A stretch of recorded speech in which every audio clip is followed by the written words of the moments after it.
In this demo, I'm going to show you how to install Terraform. It can be a little bit different on your PC because I'm going to use my Mac, but you might be using Linux or Windows. It's roughly the same, but there might be some differences.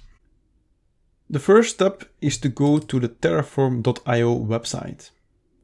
And here you can just click download, and you can download Terraform for your operating system.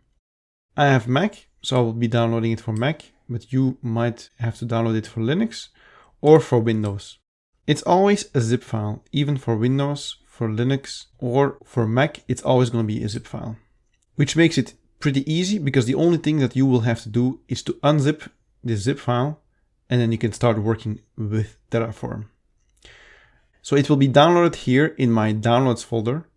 This is version 0.7.4. It's possible that when you download it, it's going to be a different version. It doesn't really matter.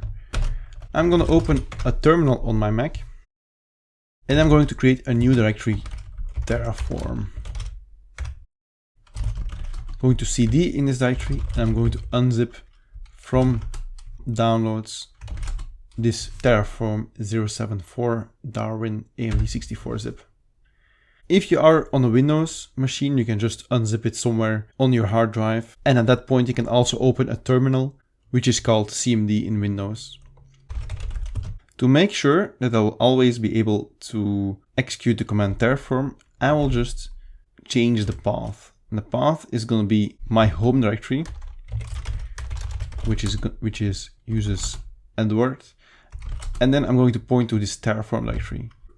I'm also going to include $path to make sure that I don't lose my current path. If I now type Terraform, I can see the help of Terraform, so I can see that it's installed. If you are on a Windows machine, you can use set, and you can use set path. This is going to be the current path, and you add C Terraform, or you add any other directory where you unzipped Terraform in. And at that point, you can also just type Terraform, and then you should be able to see this help.